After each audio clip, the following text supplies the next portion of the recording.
En la noche del sábado falleció Luis Eduardo González, uno de los politólogos más reconocidos del país. La dificultad auditiva con la que nació le deparó el apodo por el que lo conocimos todos, el sordo, un mote que a él nunca le molestó. En 1984, cuando era magíster en sociología, aceptó la invitación de César Aguiar para trabajar con él en la empresa Equipos como consultor externo. Juntos desarrollaron un modelo de investigación sociológica y estadística que sería considerado de los mejores de la región. Allí, en Equipos, permaneció hasta que en 1992 inició su propio emprendimiento, la consultora Cifra, que alcanzó gran notoriedad con las apariciones de González en televisión y en particular el acierto de sus proyecciones electorales. El diario El País de Madrid lo bautizó como el Gurú González cuando en 1994 acertó en unos comicios por demás reñidos. Desde entonces, en cada votación su voz se transformó casi en una confirmación oficial. Entre su anuncio y el de Óscar Botinelli se definía el resultado y los ganadores se lanzaban o no a festejar. ¿Cuáles fueron sus aportes en sociología y ciencias políticas? Vamos a conversar esta mañana con tres de sus colegas que nos acompañan en estudios. Óscar Botinelli, director y fundador de Factum, competidora directa de Cifra en tantas instancias. Buen día, Óscar. Buen día, Emiliano, ¿qué tal? Rosario Queirolo, doctora en ciencia política, que trabajó muy de cerca con Luis Eduardo. Buen día. Buen día, Emiliano. Adolfo Garcé, doctor en ciencia política, también lo conocen ustedes de nuestras mesas de análisis político, igual que a Rosario. ¿Qué tal, Fito? ¿Qué tal, Emiliano? Buen día. ¿Qué les parece si empezamos justamente por contarles a los oyentes el vínculo, ¿no? ¿Cuál era la relación que cada uno de ustedes tenía o tuvo con Luis Eduardo González? Rosario, la dama de la mesa. Bueno, primero agradecer esta mesa rapidito. Es un honor y me parece que es un primer homenaje a Luis de los que tanto se merece, así que gracias, Emiliano, y gracias a la producción por llamar tan pronto a hablar de Luis. En mi caso, yo trabajé con él desde joven, fue mi primer trabajo, trabajar en Cifra, cuando Cifra apenas había arrancado en el año 93. Así que aprendí muchísimo de él. Después tuve la suerte además de tenerlo como profesor en la universidad y que fuese mi tutor de tesis de licenciatura. Y después también compartimos clases con él, le enseñamos juntos una cátedra y escribimos, tuve el honor también de escribir algún artículo con él, así que para mí es mi maestro. Y hoy estoy como aprendiz de discípula, porque con el sordo siempre se seguía aprendiendo. Óscar, la relación tuya con Luis Eduardo González, ¿cómo la definirías? Bueno, no, fue una relación más bien profesional, a diferencia de César Aguiar, con el cual nos conocimos en facultad y como escribí cuando su muerte, tuvimos aventuras varias en tiempos diversos. Con Luis Eduardo nos tratamos solo de encontrarnos en mesas académicas y en algunos contactos de conversaciones de tipo profesionales, y que en ese sentido yo puedo decir que a él lo conozco más como profesional o académico que como persona, ¿no? Y además él desarrolló su actividad académica mucho más en la Universidad Católica y menos, al principio fue más en la Universidad de la República, entonces eso también llevó a que tuviéramos menos contacto a nivel universitario, ¿no? ¿Y Fito, Adolfo Garcé? Mirá, yo empecé a trabajar con él hace mucho tiempo, ya en 1995. Yo no había terminado la licenciatura en Ciencia Política y se abrió un concurso para grado 2 en la Facultad de Ciencias Económicas y ahí me integro a la cátedra de Ciencia Política y permanezco todavía trabajando en Ciencias Económicas, y entonces trabajé con él desde 1995 hasta que él se jubiló. 2014 haber sido el último año que trabajó con nosotros.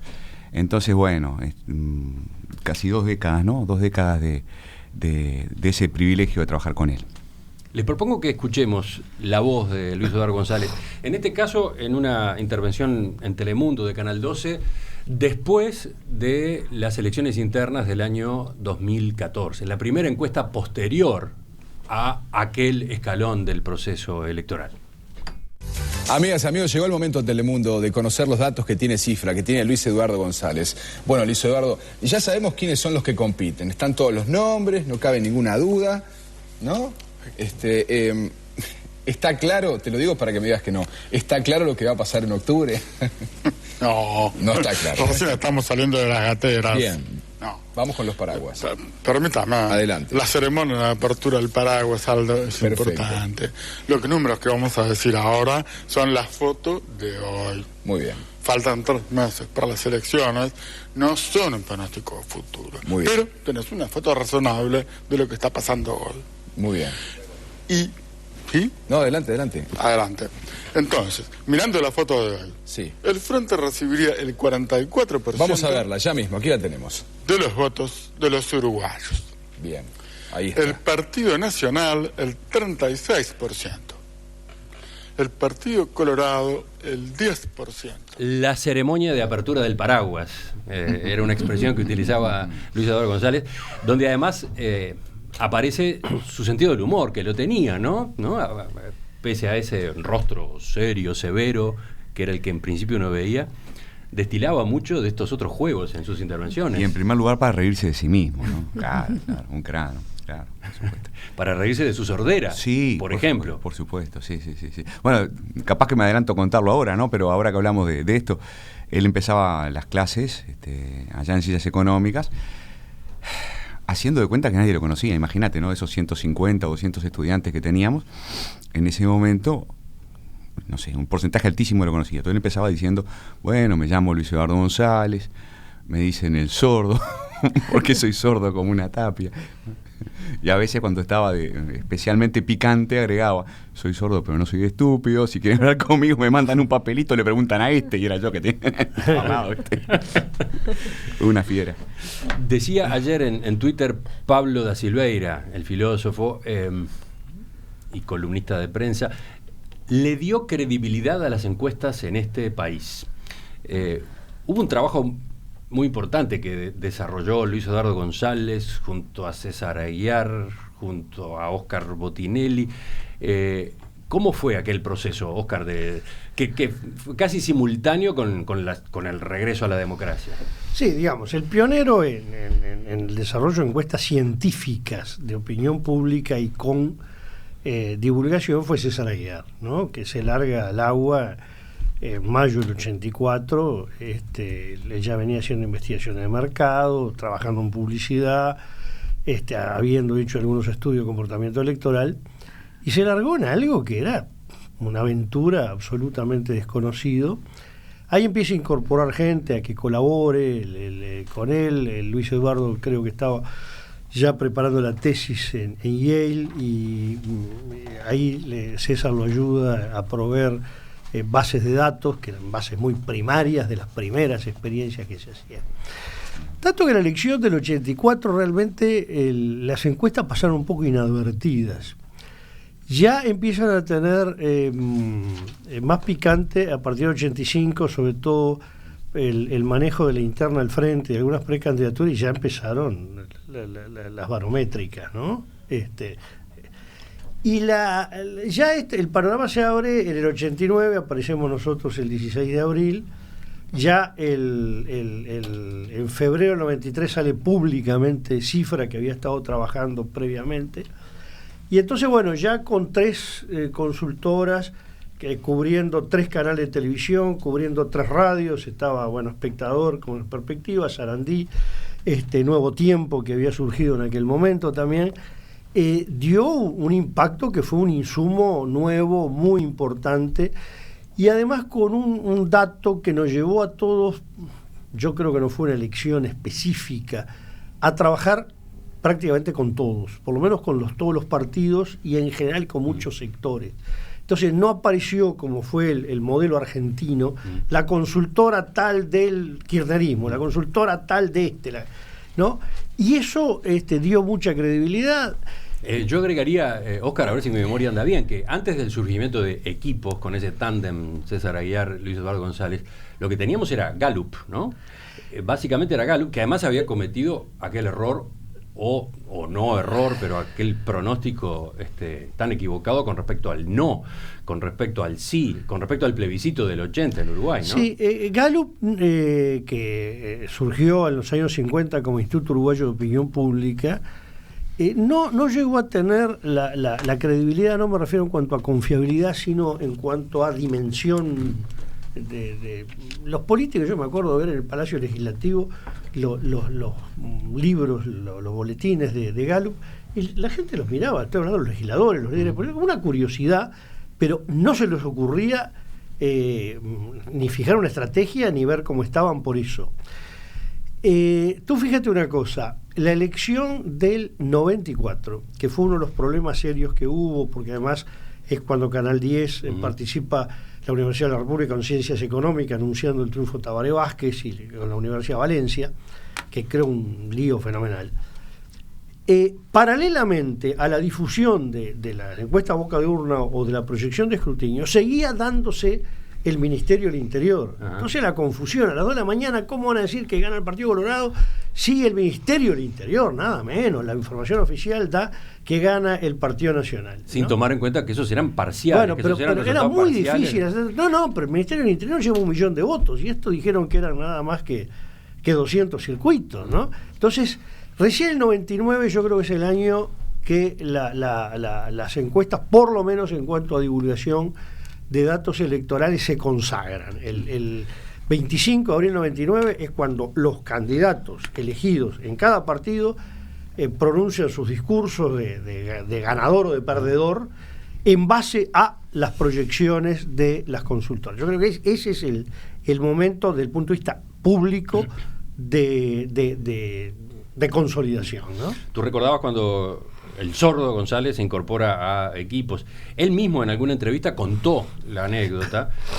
Cuando volvió de Estados Unidos, después de 4 años estudiando allá, no pensaba dedicarse a las encuestas, pero César Aguiar, un viejo conocido, había fundado Equipos Consultores y le ofreció un trabajo como consultor externo. Me acuerdo que me dijo: Sordo, ¿qué te parece si vos hacés de abogado del diablo, de consultor externo? No te pagamos un mango, pero tenés acceso gratuito a nuestro banco de datos. Cerré el trato, contaba González, hablando en una entrevista en 6 grados de El Observador. Y eso fue para las elecciones de 1984. Terminaría siendo después socio de equipos, ocupó el cargo de director de opinión pública, ¿no?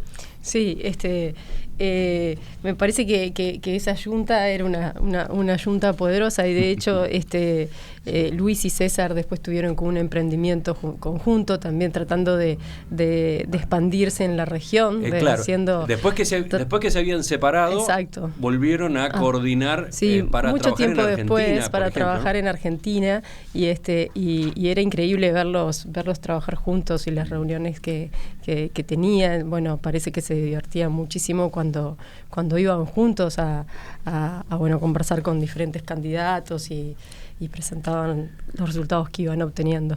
Fito, quería volver al tema del prestigio, ¿no? Que planteaba Óscar, porque desde luego, ¿no? Luis Eduardo, como Óscar, como César, hicieron una cosa fantástica en este país, ¿no? O sea, lograron construir la idea en el público de que es posible fabricar conocimiento neutral apartidario, tan neutral como es posible en las ciencias sociales, ¿no?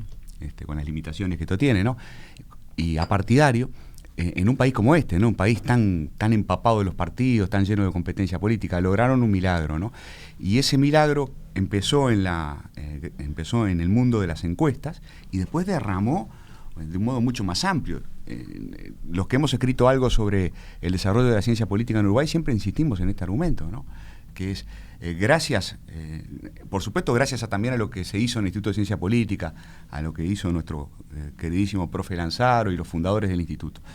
Pero eso junto con lo que se hizo en el mundo de las actividades de opinión pública, de las encuestas de opinión pública, es lo que explica el desarrollo extraordinario que tuvo la ciencia política en los últimos 25, 30 años, ¿no? Es decir, hay un efecto de derrame desde los estudios de opinión pública a la ciencia política en general.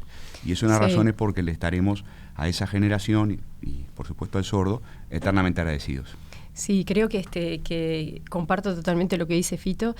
En el caso de Luis se combina como esta dedicación a las encuestas y a los estudios de opinión pública con un profundo interés mucho más normativo, que pasa por una defensa de la democracia, del sistema político, del sistema de partidos, un interés muy profundo y un nivel de conocimiento enorme de las instituciones políticas. Entonces no es simplemente hacer el trabajo de encuestas bien, que creo que de por sí ya tiene un valor enorme por lo que aporta, sino que atrás había un interés de estudiar qué es lo que está pasando en el país y qué es lo que estaba pasando con la democracia, qué es lo que estaba pasando con las valoraciones de los ciudadanos hacia las instituciones políticas y cómo construir en el fondo democracias más estables, sistemas de partidos que representen mejor los intereses de los ciudadanos. Óscar, desde ese lado y como lector, colocate en la posición de lector de los trabajos de Luis Eduardo González, ¿cómo resaltarías sus aportes? Bueno, digamos, él marca toda una línea en estudios electorales, estudio de opinión pública, de la cual ha sido un referente, que sin duda, digamos, no es la única línea que se ha desarrollado. Yo lo calificaría como una forma de simplificación, muy siguiendo el modelo de politología norteamericana, con el manejo, a ver si logro explicarme, de los sistemas y de los actores en un estudio muy autónomo, y con gran énfasis en lo matemático, digamos, ¿no? Frente a, digamos, a otra escuela, de alguna manera que nos inscribimos nosotros, que podemos llamar la escuela más europea, donde le damos mucho más importancia a lo histórico, a la psicología, a los comportamientos colectivos, a las clases sociales como elemento formador de opinión y de comportamientos.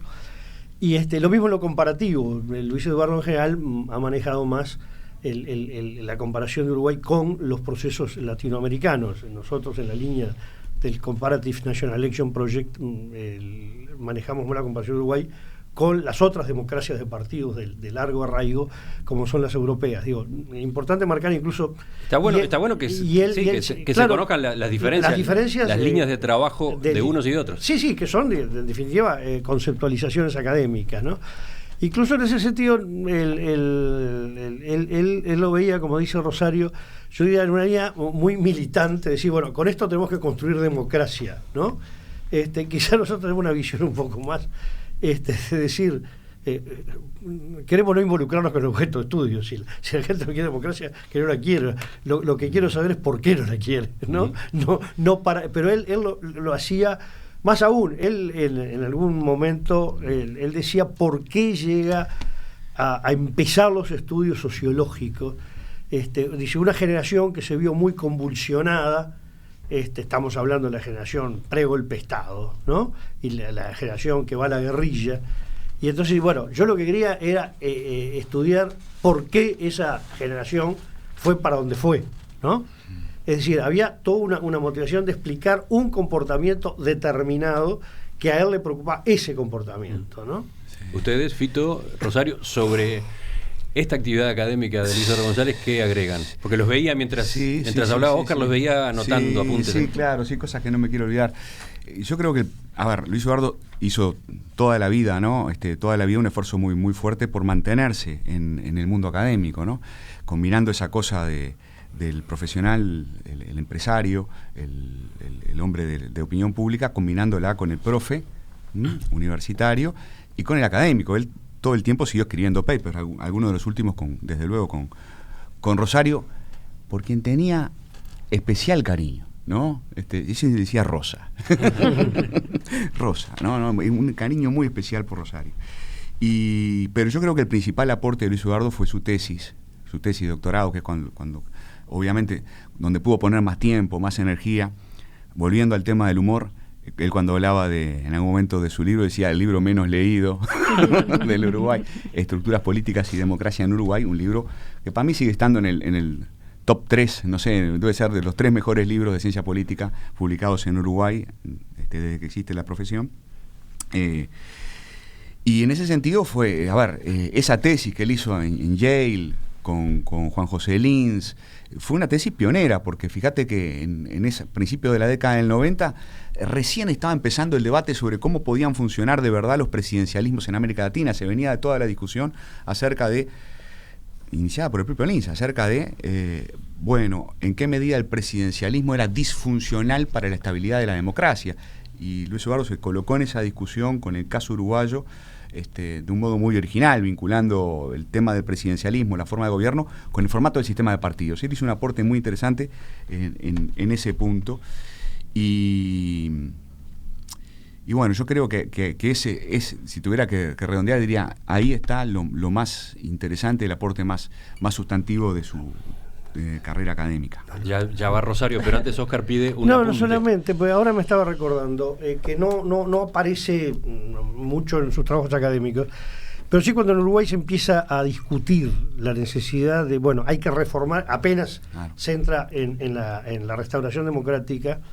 Él hace muchos aportes, hay un trabajo muy importante de la Fundación Fritz Hepper, muchos aportes tirando la idea de, ¿qué pasa con el parlamentarismo? ¿Por qué no podemos despresidencializar el sistema político uruguayo? Tuvo el éxito todo el que ha podido impulsar el parlamentarismo uruguayo, que los líderes políticos les asusta. Pero fue un provocador en ese tema muy importante. Un detalle nomás, él estaba obsesionado insistiendo en lo que decía Rosa, ¿no? Está obsesionado con el tema de la democracia. Fíjate que él dedica su tesis de doctorado a explicar el golpe, o los golpes, el del 33 y el del 73, está obsesionado. Él tiene en ese sentido un punto de contacto con Guillermo O'Donnell, que en su tesis de doctorado se ocupa de lo que lo marcó a su generación, ¿no? El golpe de Onganía. Él estaba muy marcado por la crisis del 73. Perdona, Rosa. No, y sí, creo que el libro de la tesis, volviendo a lo que decía Fito, de la tesis de Luis, ese libro es digamos, como, en mi opinión, una de los aportes, una de las explicaciones más convincentes de la ruptura de la democracia, ¿sí? Y sacando el peso a una explicación que era la que tenía como más, la que estaba más en boga, digamos, que en realidad el quiebre institucional había sido respuesta a una crisis social y económica, factores mucho más estructurales, y él pone peso en las estructuras políticas, peso en las instituciones, el peso también en la agencia política, ¿sí? En lo que hacen los actores políticos, la importancia de las fracciones, y creo que eso nos ayudó también a pensar cómo tenía que hacer la vuelta a la democracia, ¿sí? No solo es una explicación de la causa de un golpe de Estado, ¿sí? Sino nos dio información sobre qué cosas funcionaban mejor y a qué cosas había que prestar atención en las democracias. Entonces, me parece que ese libro, que fue como, por supuesto, una tesis de doctorado general, y él más todavía por su perfeccionismo en todo lo que hacía, ¿no? Es un libro muy bueno, que ha tenido mucho impacto, no solo en Uruguay, sino en la región. Después también lo lleva a seguir pensando en este rol que tienen las élites políticas, ¿sí? Y siempre este juego entre lo que hacen las élites y los ciudadanos. Y creo que en eso se preocupa siempre de tratar de entender la realidad. Si por un lado tenemos los partidos y a los políticos que defienden ciertas cuestiones, cómo esos políticos interpretan a los ciudadanos, cómo los ciudadanos se hacen escuchar, o cuándo sí, cuándo no se hacen escuchar.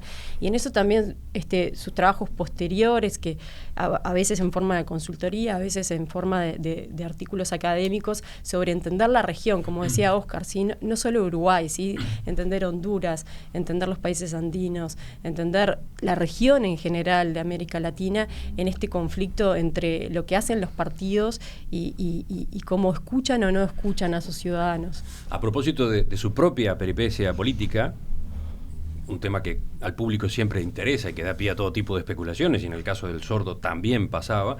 Hoy La Diaria cuenta que, militó de joven en la Federación de Estudiantes Universitarios del Uruguay y se definía como frentista hasta 1980. pero, según dijo hace 2 años en una entrevista para un informe publicado por la revista Lento, votó a todos los partidos políticos. Uruguay acaba de perder a uno de sus más prestigiosos analistas políticos. Luis Eduardo González, director de la consultora Cifra, falleció el sábado a los 70 años. Para repasar su trayectoria, para revisar su influencia en la política y en las ciencias sociales del Uruguay, hoy en nuestro espacio central estamos conversando con Óscar Botinelli, Adolfo Garcé y Rosario Queirolo. Dice uno de nuestros oyentes, Juan, a nivel de percepción popular, el sordo fue el showman carismático electoral, combinando con fineza la academia con la comunicación. ¿Qué dicen sobre esa descripción, sobre esa lectura? Está bueno. Como profe tenía lo mismo. Como profe lo mismo, ¿no? Un showman carismático, ¿no? Sin levantar mucho la voz, pero solo con la mirada, con los gestos, con el tono de voz, él se hacía escuchar sin demasiado esfuerzo por 150 o 200 personas. Ayer, revisando lo que se decía en redes sociales, me llamó la atención una frase, el sordo, o Luis Eduardo González, un ejemplo de superación personal. Bueno. Porque, claro, desarrolló su carrera y ocupó el lugar destacado que tuvo en las ciencias sociales y la política uruguaya pese a su sordera, ¿no? Sí. Yo diría que es increíble cuando uno lo piensa, que se fue inclusive a estudiar, a hacer un doctorado en otra lengua, ¿sí? Eso a mí personalmente me impresiona muchísimo, me impresiona porque lo escuché hablar en inglés en varias oportunidades y estar en entrevistas en inglés y cómo se manejaba. Entonces ahí hay muchísimo mérito. Pero creo que su sordera lo hizo, y esto suena como un poquito paradójico, pero lo hizo un gran escuchador. El sordo no escuchaba, pero escuchaba muchísimo. Mirá qué punto. Yo justamente iba a preguntarles cómo se imaginan ustedes ocupar el lugar que Luis Eduardo González ocupaba. Capaz que se lo pregunto a Óscar, teniendo en cuenta que estaba en actividades muy similares. ¿Cómo hace alguien para analizar la política sin escuchar las voces de los dirigentes, sin escuchar los jingles, sin escuchar las canciones, ¿no? ¿Cómo es eso?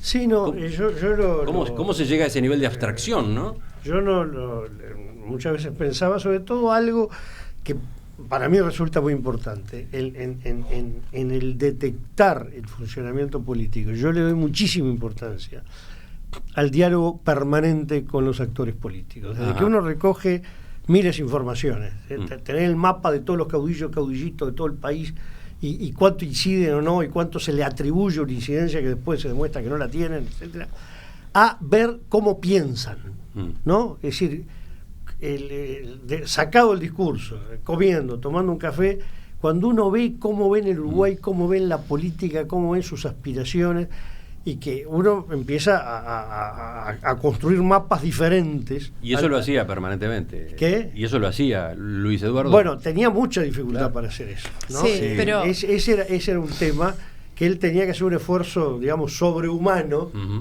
para poder tener ese contacto que además muchas veces requería intermediación. Sí, claro. Es decir, a mí me pasó en reuniones así de participar ya más dinámica con Adriana, la esposa al lado, que era la intérprete permanentemente de lo que él decía, ¿no? Entonces era el doble el esfuerzo de él. Rosario, sí, ¿cómo dice ese aspecto? Sí, creo que dos cosas. La primera es que él se preocupaba por entender, y creo que un poco lo que decía Óscar es ese esfuerzo lo llevaba, o sea, a escuchar, a pesar de que no escuchaba, la preocupación por entender, que pasa muchísimo por desde el lenguaje corporal, las expresiones, a veces incluso cosas que uno podría decir, esto no sé, nadie se está dando cuenta, él las percibía, ¿sí? Es cierto que en conversaciones más generales podía necesitar de la ayuda de otras personas, y ahí quiero mencionar a Adriana Raga, que es su esposa, y que sin duda, eso de que atrás de un gran hombre hay una gran mujer, sin duda ellos son un equipo, y seguro que este trabajo tenía mucho que ver con Adriana y con mucha otra gente también que trabaja en Cifra y que lo acompañaba a todas esas reuniones, también Mariana Pomies, otra gente que trabaja que ha trabajado con él y que también él decía, bueno, me haces de oído, te decía cuando ibas a una reunión, tú me haces de oído, pero yo después me quedaba pensando que él comprendía muchas otras cosas, ¿sí? Nunca me voy a olvidar, una vez yo apenas empezaba a trabajar con él y fuimos a una reunión con un político que obviamente no voy a decir quién fue, pero fue la única vez en que fue una reunión muy rara, ¿sí? Digamos que ese político lo que quería saber era más o menos qué le tenía que decir a la gente para ganar, ¿sí? Una cosa muy, muy burda, muy burda. Y yo tenía 20 años. Salí de la reunión y estábamos él y yo nomás, y salí de la reunión, nos subimos al auto y él me dijo, Rosario, esto nunca es así. Es la primera vez que me pasa y vi tu cara, no pienses que todos son así. Porque realmente había sido como muy impactante, muy impactante eso de como había claramente una intención de manipulación en esa persona. Y la verdad, nunca más lo encontré. Él tuvo razón, pero cómo había captado mi expresión, que yo no había abierto la boca en toda la reunión, se pueden imaginar, y él había leído. Entonces creo que tenía la capacidad de escuchar, por eso tratar de entender. Y eso lo hacía tanto con los políticos como lo hacía con sus estudiantes, ¿sí? Por eso era tan buen maestro, porque trataba de entender qué era lo que estabas buscando, trataba de ayudarte a llegar al razonamiento que querías alcanzar, y eso implica una gran capacidad de escucha a pesar de la sordera. Sí, pero qué difícil, ¿no? Qué difícil hacer análisis político o hacer opinión pública perdiéndote todas las interacciones que tenemos la suerte de tener otros, ¿no? Que bueno, que llegás a cualquier lado, te encontrás con amigos, una comida, el kiosquero, la gente en la facultad, donde sea, la cantidad de información adicional que recibimos, claro, que el sordo no podía recibir, ¿no? Realmente una cosa impresionante, ¿no? El esfuerzo que tenía que hacer para obtener. A ver, quiero decir, a mí en estos años que interactué con él, siempre me quedó la idea que el sordo era bastante más sordo de lo que la gente pensaba. Era bastante más sordo, ¿no? Le costaba realmente mucho, y a ver, una cosa es un estudio de ponerle de radio o de televisión, donde el sordo podía estar cerca y leer los labios, y otra cosa una reunión social, y una reunión con muchos actores políticos, dificilísimo para él. Seguía las conversaciones a veces más a inteligencia que a oído, ¿no? Vuelvo a los comentarios de ayer en redes sociales. El periodista Iván Kirichenko escribió: rara especie de uruguayo, capaz de decir disculpas, me equivoqué. Sí, porque Luis Eduardo González, que había tenido como uno de sus grandes éxitos la elección del año 1994, que hace un rato mencionaba Oscar, ¿no? Cuando acertó el resultado en una competencia que venía muy peleada y cuando en otro canal se había anunciado que ganaba Tabaré Vázquez, bueno, también tuvo sus tropezones. Por ejemplo, año 2009, cuando dio por aprobado el plebiscito que procuraba la anulación de la ley de caducidad. Él lo catalogó como su mayor derrota profesional y luego habló así. Tengo que pedirle disculpas a los espectadores que nos acompañaron en estas jornadas previas. Tengo que pedirle disculpas al canal y al equipo periodístico del canal personalizado contigo. Debo decirlo con franqueza, esta ha sido la derrota profesional más dura de toda mi carrera, y el haber pasado muchos años sin conocer un fracaso de este calibre me la hace más pesada, pero así son las cosas. ¿Qué dicen de esta faceta? Oscar, ¿te ha tocado enfrentar situaciones parecidas? De esa magnitud no. Pero sí, es difícil. Yo en general he sostenido la tesis de que en la medida que uno lo que presenta es un conjunto de datos y deja abierta una serie de posibilidades y no anuncia un resultado de manera categórica, salvo, ahí se está hablando estrictamente de una proyección de escrutinio donde ahí sí uno anuncia un resultado. Lo que hay que entender es que lo que se dice son probabilidades.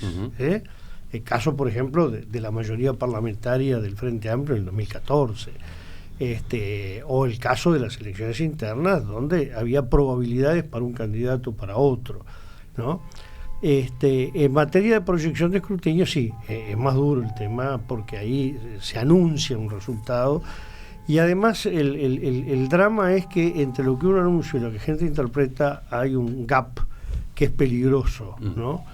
El más claro, obviamente, fue el de 1994, cuando la gente fue dramático, salió a festejar un resultado que no era, y hubo algún incidente, incluso provocado por eso, pero a veces porque lo que se dice tiene un condicional que la gente lo obvia, ¿no? En ese sentido han ayudado mucho los dirigentes políticos porque han reaccionado con mucha claridad cuando vieron que el condicional desaparecía y salían ellos a firmar, y entonces ya dejaban la cosa consumada, ¿no? Rosario, ¿sobre esto? Sí, creo que la capacidad de pedir disculpas es como la contraparte de su ser profesional, ¿sí? De su búsqueda del trabajo bien hecho, de la responsabilidad con que siempre se tomó todo, de la perfección. Entonces, es como lo mismo, ¿sí? Es como la otra parte del mismo conjunto.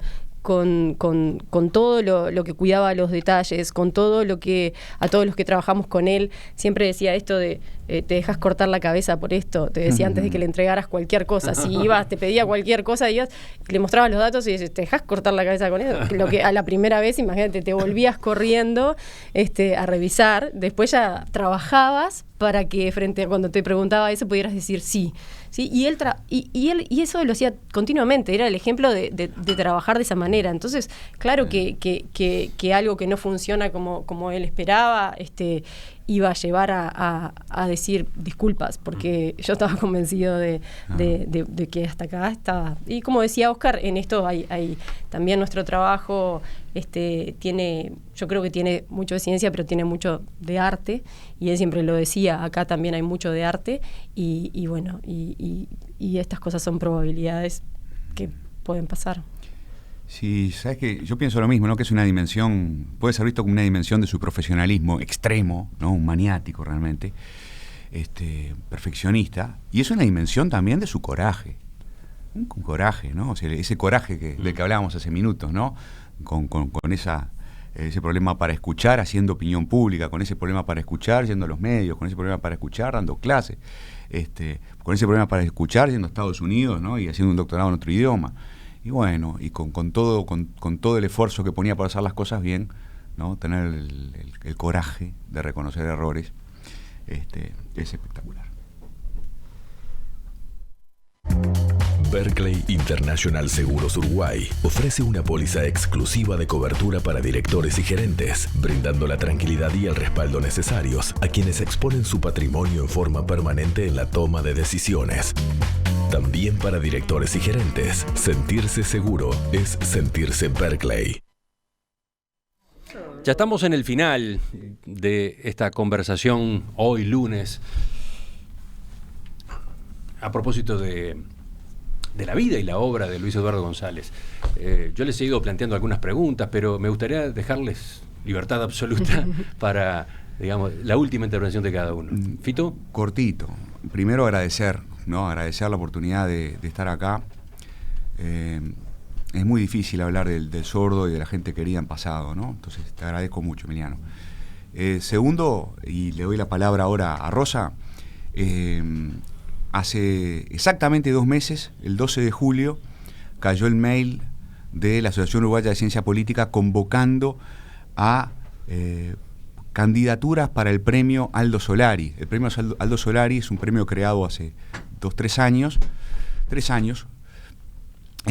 para distinguir, para reconocer trayectorias distinguidas en la ciencia política uruguaya.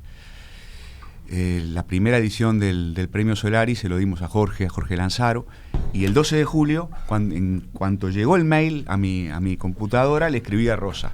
Le dije, Rosa, es el momento de ir por el sordo. ¿Sí o sí? ¿Estás de acuerdo? Sí, me dijo ella. Desde luego, ya consulté acá, estuvimos hablando con Bogliacini y rápidamente hicimos unas consultas, todo el mundo de acuerdo. Y ahora te doy la palabra a vos para que cuentes, porque si no la gente va a decir, claro, hay que esperar que la gente se muera para reconocerla. No, de hecho, no es así. No es así, y estamos juntando esas firmas de adhesiones. tenemos una carta que justifica las razones por qué darle este premio a Luis, que de hecho la entrega sería el 28 de octubre y justo es el día del cumpleaños de Luis Eduardo. Y bueno, se podrán imaginar que no es fácil que no vaya a estar para dárselo.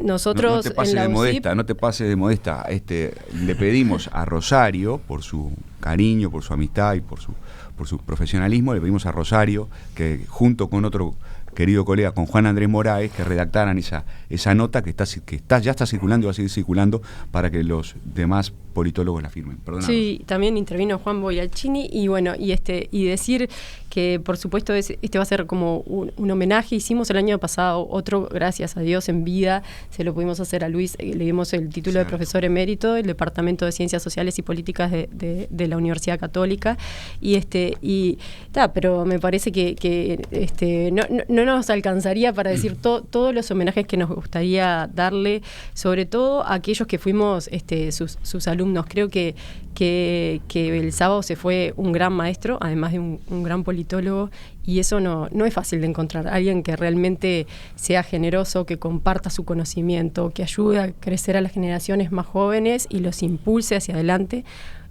Ojalá que hayamos aprendido algo acá con Fito, que compartimos esa cátedra y bueno, los dos seguimos siendo profesores ahora en diferentes universidades. Ojalá que algo se nos pegue de eso.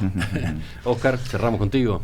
Bueno, primero yo me enteré hoy lo del premio, como también me enteré ayer lo de la enfermedad, y adhiero plenamente a la candidatura, digamos, al premio Aldo Solari. Lo que puedo hacer es una reflexión personal, que ya tuve una primera etapa cuando murió César. Acostumbrábamos César, Luis Eduardo y yo a hacer mesas, o hacían mesas que nos invitaban los tres. Luis Eduardo ya había empezado, creo que el año antes de la muerte de César, a dejar de participar en esas mesas. Le complicaba sobre todo la etapa de las preguntas. Uh-huh. Y las últimas las hicimos César y yo, y generalmente algún politólogo que no tuviera que ver con encuestas. Fito participó creo que en la última. Y después de la muerte de César, cuando me llaman de ADM, me acuerdo, dije, no, miren, no quiero ese papel solitario. Y la muerte de Luis Eduardo me genera un problema existencial, digamos, ¿no? Es duro, porque además, particularmente entre el sordo, por decirlo cariñosamente, y mi figura, muchos generaron algunas contraposiciones. La competencia de la competencia, sobre todo por verificar un resultado. ¿Quién era el que daba el resultado, digamos, de la elección? Por algo menor, en última instancia, que era el show televisivo, ¿no? Uh-huh. Lo importante eran cosas. Entonces digo, a mí me genera un vacío en el orden personal y existencial esta nueva situación, ¿no? En Perspectiva, da que hablar. La transcripción y el video de esta entrevista los encontrás en www.enperspectiva.net. Rosario Queirolo, Fito Garcés, Oscar Botinelli, gracias por acompañarnos. Gracias a ti. Gracias a ti. Volvemos a conversar en cualquier momento.